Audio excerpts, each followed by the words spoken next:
In this box is the FS1 Fury from Henry's Music. Right. Oh! It's a box within a box. That makes things more difficult. I hate polystyrene so much. I'm suddenly I'm at a disadvantage. Come on, Andy, you can do this. Right, here we go. First look. Oh, we've got stuff. Okay, let's do stuff first. We have a card that says "Let's play" with a QR code on it. Scan that QR code, see what happens. Then we have the serial number and everything on the back. What else? We've got a Henry's sleeve for guitarists. It's two sleeves. I'll admit I'm not enjoying the smell of the box. I need to get this out of my way. I feel like Madonna. That's how old I am. Okay, what else we got? A fret wrap. There. Fret wrap. That's going on the guitar when I get the guitar out. We have a pink strap. Nice. And we have some pink picks. I'll use those as well. Oh, what's this? A trem arm. Come on. A golden trem arm. Come on. Strap locks and a truss rod Allen key and a saddle Allen key. Right, this polystyrene is... I'm getting accustomed to it now. But if you're one of those people that doesn't like polystyrene, then you'll know what... Oh, did you hear that? You'll know what I'm experiencing. Get this open. Headstock reveal. Whew. It's the wrong way round. Or the right way around, depending on how you feel. Body reveal. Ooh. Oh, hello. That is a very pretty looking guitar. First impressions, I'm dealing with something special. And speaking of special, these strap locks are weird as heck. Wow. So that's for the strap. So I guess we're going to use it. That goes through there. Right. Yeah, so we're looking at a Superstrat from Henry's Music. I feel weird with these things on. That's one on. I'm enjoying the pink strap, I'll admit that. I think I got it around the wrong way, but oh well. Get ready to pause. Here come the tech specs. And you can also get those by visiting the link in the video description. I have to at least take that one off. Right, let's see how the tuning experience is. I'm going to use one of the Henry's picks. 0.96, 0.96, 0.96. A little bit thinner than I'd like, but we're going to go for it. Tuning experience, go. Whammy bar, go. That was quick. There was a little bit of clicking in the trem area. That's a really good trem. It's beveled at this front edge, so you can dip this and have more space without having the whole thing higher. That's very cool.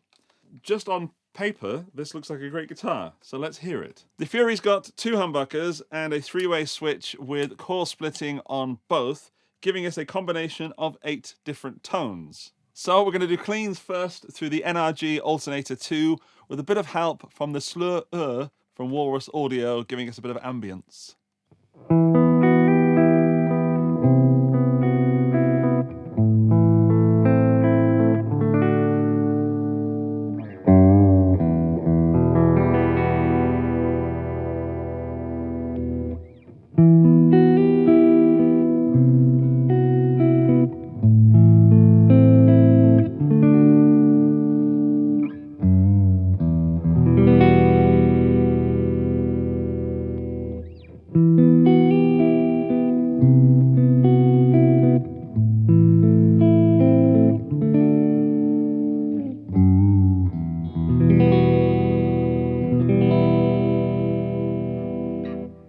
Now that's something I did not expect. The bridge is clear and snappy without being brittle, and the neck is warm and fat and lovely and like a cuddle.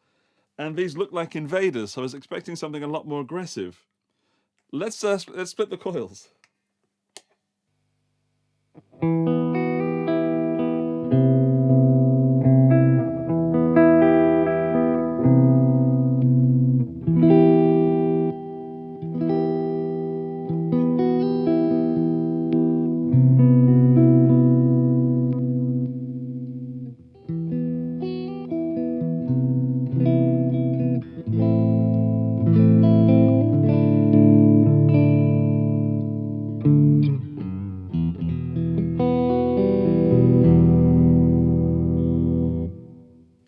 Okay, so splitting coils adds more versatility, but often those sounds are a little bit lackluster.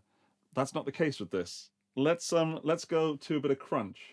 Before we get to this next bit, please subscribe to the channel. Thank you.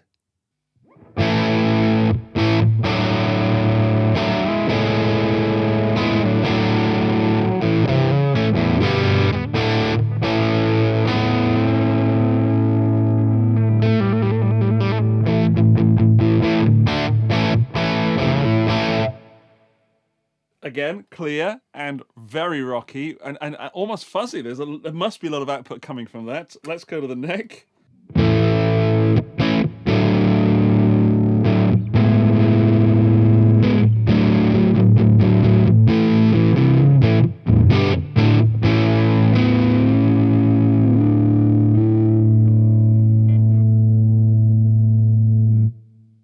Less output, a bit more polite. Let's try the middle, should be a mix.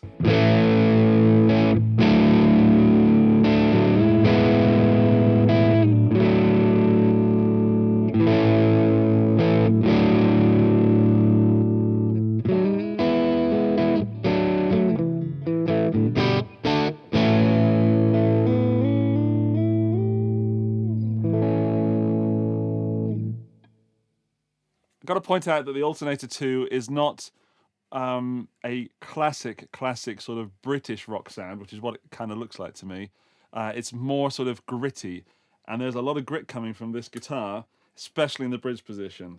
But in those single coil or split coil modes, amazing.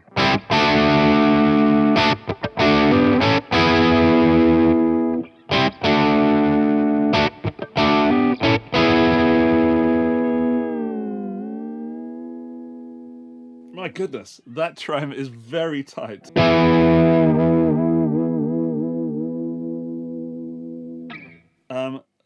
Okay, I think there is far too much tension on those springs.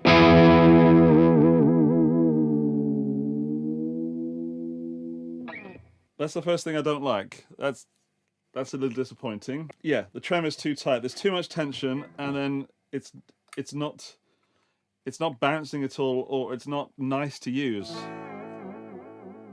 That's taking some elbow grease. Okay, what I do like is the knobs, or I should say the pots. The pots are like the smoothest pots I've ever used. That could be turned by a baby. Actually, what am I talking about? Babies are great at messing with settings. What I mean is, it's very smooth, but it stays where you put it. I hope that makes sense. And I'm not sort of trying to move on from the trem. I think the trem needs a lot of work. It's good, it's just far too tight. Oh. Right, let's drop it and do some drop D higher gain riffs.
Honestly, that's something I could stay with for a long time. The bridge is phenomenal in both humbucker and split coil mode. The neck, I've got it set a little bit too chunky. Even when you split that coil, it sounds a bit... Oh no, now I like it more.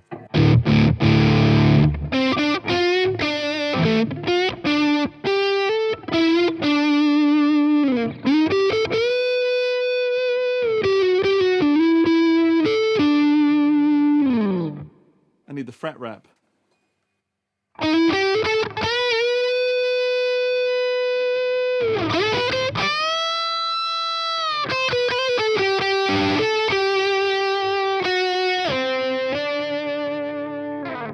That's better. Now.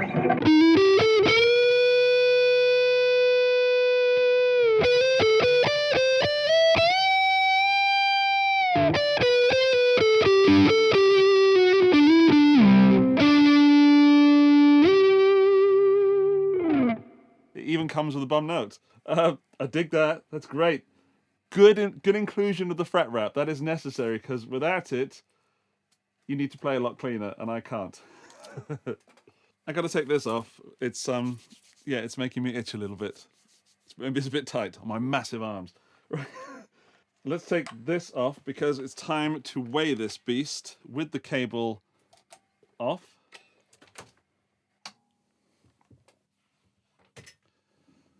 So the scales are just here. We've got 0.0, and then if I place it on the scales, we're going to get 3.4 kilograms, about what you'd expect, and that is 7 pounds 8 ounces if you're in pounds land. And finally, when it comes to the geeky stuff, I need to measure those pickups because I am very curious as to what that bridge is going to be. Right. There we go. We've got volume on, tone on.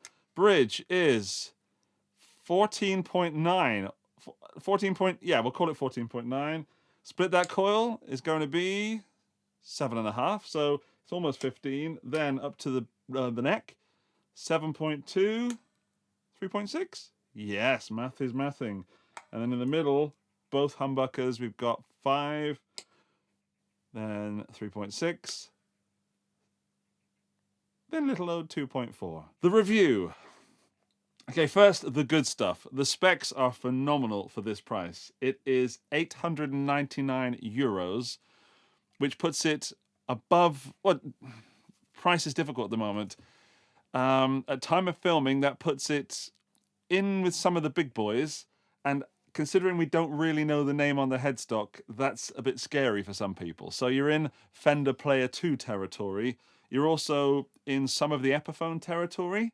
However, if you were to offer me an Epiphone or a Fender Player 2 or this, I would take this. This is a better guitar for the money. It's just not perfect because of that trem, and that's a bit disappointing. This trem is too tight, which can obviously be fixed. I just wish it had been done at the factory, and as this is an unboxing review, yeah, you get what you get. The back of the neck, interestingly, is nitro finish, whereas the rest is a gloss. So that's a lacquer on there, and it does smell absolutely divine. It's a modern C neck on there, which for me, I normally don't like, but there's something about this guitar that makes it all right. It feels expensive. And combine that with this upper heel access, if you ever go up the dusty bit, you've got all the notes. Tonally, I love the cleans on this, and the high gain is super fun. The mid crunch is not my favorite, but I think I could tweak some settings to get where I need it to be. Looks wise, it obviously looks like a Superstrat, but have you noticed it's offset? Because I hadn't until I put it here and realized that it doesn't sit where a Strat normally sits. So if you look just here, you can see there's a little bit of design there. But when you put the strap on, it sits perfectly. I'm giving it a big thumbs up with a little bit of room for improvement. And if you want more information about this, then go to henrysmusic.com, click the link in the video description, and whilst you're down there, click the subscribe button and help a geek out. I'll see you in the next video. Bye-bye! Not a good start. Ow.